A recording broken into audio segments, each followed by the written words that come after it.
Jacksonville Jaguars fans, welcome into Duval Daily, presented by GenJag.com. I'm Jordan DeLugo. Thanks so much for being here. Thursday, July 24th. Jaguars Training Camp Practice number 2 is in the books.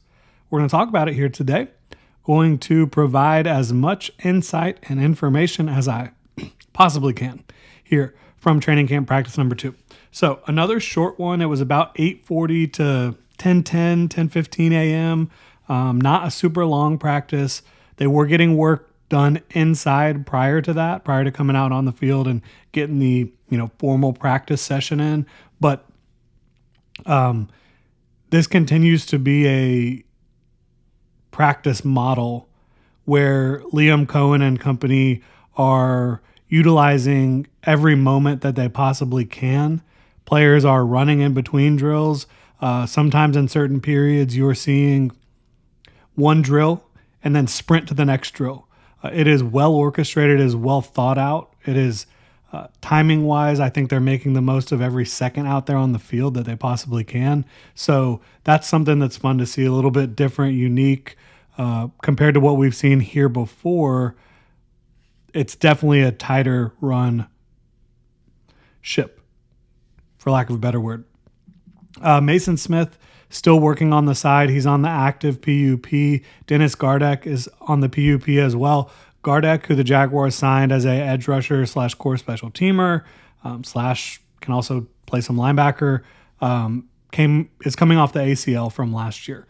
Right, had an ACL. I can't remember what week it was. Sometime mid-season. Was having a very productive season, but he's still coming off the ACL, so he's still on the PUP. Mason Smith still working on the side on the active PUP, physically unable to perform list, and he has a compression sleeve on the lower part of his left leg. Can't speculate, but looks like he's moving around. And again, yesterday Liam Cohen said that they don't expect it. It's not a major thing, and if there was a game this weekend that they needed him, could he potentially play? Maybe. Like, it was one of those things where they don't look at it as a long-term issue. So that is good news. No other injuries to speak of. Didn't talk about the offensive line competition yesterday. I can't tell y'all exactly. I'm not supposed to talk about exactly like who is the number one, like who's in the starting lineup. Everything is as you would expect, left to right tackle. I think that's fair. The player who was a former first-round pick is in the starting lineup at right tackle. And I think that's what you want to see. Travis Etienne continues to be the player who is always catching passes from the quarterbacks during positional drills. Over the last couple years, that had been Evan Ingram. Evan Ingram's obviously off with the Denver Broncos now, which I still think was a mistake, letting him go. Jaguars obviously went for a type of tight end that has more of a blocking skill set than what Evan Ingram brought to the field. But I think Evan Ingram's going to have a great year with the Denver Broncos. But Travis Etienne, again, continues to be that player who is always catching passes from the quarterbacks during positional drills. Obviously, someone who this staff feels comfortable with in that role. The Jaguars had half a period today of a drill I'd never seen. In a lot of the drills they run, I have not seen them here in Jacksonville in the past, but they had a drill specifically devoted to the screen game. Offensive tackle sprinting out to hit a block and a receiver catching the ball on screen. So that was cool to see. I've talked to y'all a lot about how impactful the screen game has been for Liam Cohen offenses. And that's not going to change here in Jacksonville. They are going to utilize the screen game at a high clip, and they're probably going to be able to be very effective in the screen game because they're practicing it a lot, and they've got guys who can run with the football. Had some field goal drills today in team. A little controversy. So I had Cam Little at 4 of 5, but the official, and this was actually a really bizarre situation. I was standing like 10 yards away from the left goalpost. So I'm like right there looking up at this. Have a good vantage point. There was 2 officials there today, referees, whatever. Only one of them came down to take a look at the field goal post and see whether the ball was going in. Usually you have one below the left field goal post, one below the right field goal post. The woman who was below the left field goal post was attentioning to try to get the other referee's attention to come over and rule these kicks, and he was nowhere to be found. So that was a funny situation, right? But they had him at 3 of 5. I had him at 4 of 5. He definitely missed his last kick. I had to move out of the way to make sure that it wasn't going to hit me. It didn't really get close. It was within the net area, but it was a deep kick. They went from very short, very close to deeper and deeper and deeper on each consecutive play for him. So I had him making his first 4 kicks and missing the 5th kick. They ruled that he missed the 4th kick and the 5th kick. The 4th kick specifically, the one that is in controversy or in question, I guess you should say, in my opinion, I'm standing to the left and behind the field goal post. I can see the inside of the right field goal post, right? If you're facing the play, if you're facing, the kicker, right? If you're behind the kicker, I was on the right field goal post and I could see the inside of the left field goal post. But from my vantage point, it was the right field goal post, right? I can see inside. The ball went through the upright. And this doesn't really matter. It's not a big deal. It's just kind of funny. Everybody else had that not going in. It clearly went through the upright. I could see the upright. I could see the ball very clearly. Maybe I'm wrong on that one, but that one's just one that I'm not going to give up on.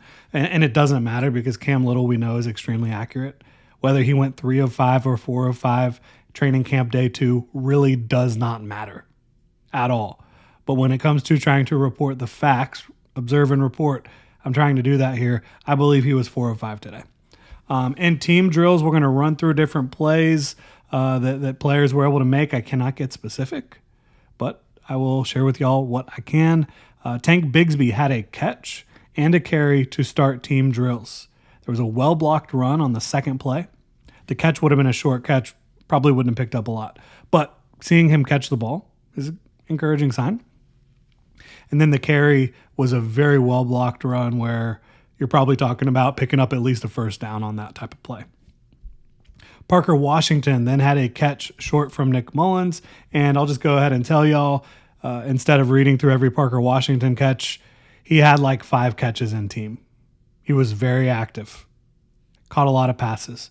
There was one play where it was down the field, Zachariah McPherson, he had a nice play in coverage. He was sticky on Parker Washington, forcing an incompletion from Nick Mullins, right? So that was the only play that I think that Parker Washington was targeted where he didn't come down with it. Had a lot of short to intermediate catches today, was very active. Somebody who had a good day, I would say. He had an impressive grab. It wasn't deep down the field, but he did have to elevate for the football a little bit later on in practice. So again, just a very active and effective day for Parker Washington. You saw ETN have a short run early on. Bashal Tootin have a short run early on. You saw each of these guys, and it's not full contact. It's still no pads, right? So you see them get thumped. Maybe you see them fall to the ground. You see a play where they probably would have got thumped if it was actually live.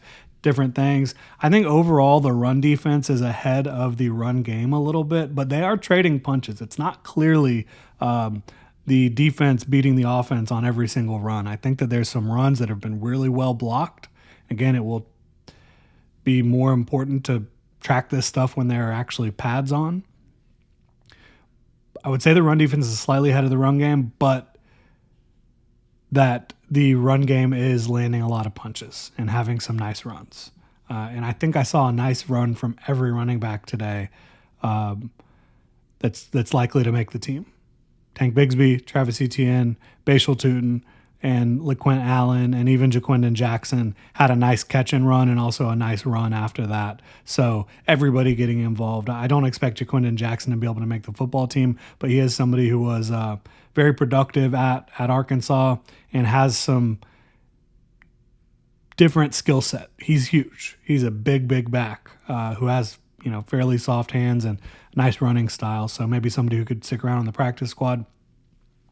Nick Mullins had a nice shot down the field to Quentin Morris, who couldn't really locate it and catch it. I think it was a very well-placed football. Quentin Morris just couldn't quite get to it. He wasn't running full speed. He wasn't able to locate it properly, but that probably should have been a completion, at least from Nick Mullins, and good throw by him. Devin Lloyd, he's one of those guys that's getting a lot of thumps on the running plays. He also had a really big hit on Johnny Munt, forced an incompletion from Trevor Lawrence to Johnny Munt. It looked like it was going to be an easy catch for Munt, but Devin Lloyd said no, sir. No, sir, on that one. As I mentioned, Bashal Tutin had a nice run. Caleb Ransaw, the Jaguars' rookie third-round pick, their second pick in the 2025 NFL Draft. He had a nice pass breakup in coverage of Hunter Long. It looked like for sure Hunter Long was going to be able to haul it in, but Ransaw got hands in late. That was a big play. Saw John Wolford, the quarterback, fumble a snap from under center. I could not tell who the center was on that play, but obviously not your starter, Robert Hainsey. Dorian Singer was able to get open down the field and had a good grab. He's a player who stood out a lot during minicamp, who hadn't really done much yet, but that was one big play that he was able to make so far through the first 2 days. Joshua Cephas had a big catch down the field, down the right side with DeAndre Prince in coverage. Very impressive play. Good throw by Mullins. Good catch by Josh Cephas. Then Mullins did throw a really bad interception to Antonio Johnson, and that's Antonio Johnson's second interception of the offseason, or not the offseason anymore. Training camp, first interception, also had an interception during minicamp. So he's made multiple plays during practice this summer, I guess is the best way to phrase that. Interceptions. This was not a ball that Nick Mullins should have thrown. Daniel Thomas then dropped an interception from John Wolford, another ball that I don't know why it was thrown, but Daniel Thomas should have been able to pick it off. He was starting to head left, and he had to stop and kind of reach for the ball a little bit, but it was well within the wheelhouse of where you should catch the ball. But of course, Daniel Thomas does play safety, not receiver. So that ball fell harmlessly to the ground for John Wolford. ETN late in practice had a nice strong run outside that was well blocked. It would have probably picked up a first down. I mentioned Jaquindon Jackson having a nice catch and run. Seth Hennigan was intercepted by Danico Slaughter. Another pass, I don't know. So you had all three of your backup quarterbacks, Hennigan, Wolford, and Mullins, have passes where I don't know what they were reading particularly, or if it was just a misfire, really bad misfire. I don't know. But, yeah. Josh Hines-Allen had an awesome run stuff today against Walker Little. It was big time. Devin Lloyd had a run stuff, as I mentioned. He had several on the day. And then the last big play I saw at the end of practice, Josh Cephas had a big catch over the middle from Nick Mullins. So you heard his name a couple times as well today, Joshua Cephas. And then we haven't talked about Trevor Lawrence yet and those starting receivers. So I told y'all I'm going to track Trevor Lawrence's statistics throughout this camp this year, at least for a while. And Trevor Lawrence today was 11 of 17. Started with a complete pass short to Tank Bigsby, then took a deep shot to De'Ami Brown. You had Jarian Jones and the safety in tight coverage. The timing was a little bit off, it felt like, to De'Ami Brown on the deep pass there. So you have 1 of 2 at that point. 1 of 3. The next play is I don't know if you call it a drop or a pass breakup, but Johnny Munt just getting walloped by Devin Lloyd. Looked like he should have caught it. Devin Lloyd came in there late, got a hit on him. I don't know. Completed the next pass to Brian Thomas Jr., who, nice route, nice catch, nice move. Jordan Lewis in coverage, who he was in tight coverage, but Brian Thomas Jr. made enough separation to give Trevor Lawrence the green light. Jordan Lewis closed. It was a contested catch. Brian Thomas Jr. caught it and then also made a move against Jordan Lewis, who Jordan Lewis has been very good. 3 of 5, he completed his next pass to Hunter Long on a medium gain. He completed his next pass short to Parker Washington to get to 4 of 6. He completed another pass down the field to Travis Hunter in tight coverage. Yes, Travis Hunter. We do need to talk about him, of course. He was in teal today. Travis Hunter completed that pass in tight coverage.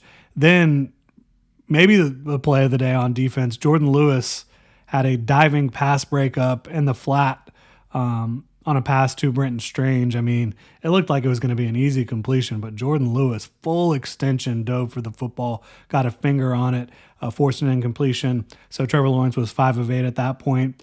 Got to 6 of 9 on a completion to Brian Thomas Jr., 7 of 10 on a completion short to Travis Etienne. Trayvon Walker got a quick pressure, but it looked like Trevor Lawrence was able to step up in the pocket and would have avoided that. Obviously, if it's live, who knows?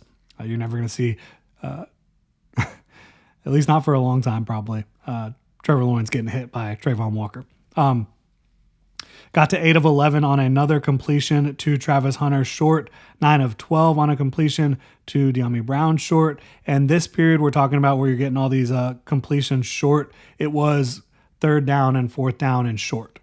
So those are the situations they were in. They were trying to get short completions to move the chains, and they were able to do that on a lot of these. Got to 10 of 13 complete short to Travis Etienne with a collapsing pocket around him. I thought that was a pretty impressive play. 10 of 14. Deep shot to Brian Thomas Jr., who had a step on Tyson, but the rush really kind of disrupted the timing, I believe, on that one. Then had a pass complete to Brenton Strange, which I think was his first catch in team so far in training camp, which is kind of surprising. I think he's going to be more involved than that moving forward, but just the way things have kind of shook out. And, of course, Jordan Lewis had that nice play earlier.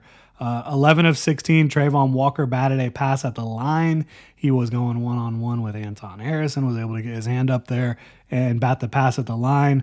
11 of 17 to finish the day. Had a deep shot to Brian Thomas Jr. and Zachariah McPherson and Andrew Wingard were in coverage. Wasn't able to hook up on that one. So you now have Trevor Lawrence at 18 of 30, I believe. Has not thrown an interception and has not thrown a touchdown, but they haven't done any red zone. I mean, they've been mostly pretty deep in their own territory on offense so far.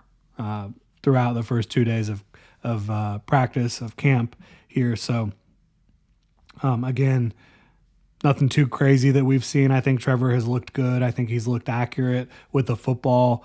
I think today it was really good to not see any drops by the offense that I can recall. Definitely no drops by Brian Thomas Jr., Travis Hunter, or De'Ami Brown.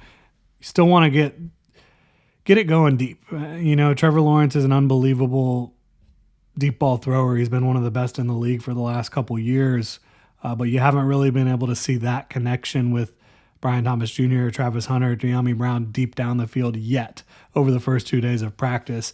And look, it hasn't been a lot of situations that have called for that.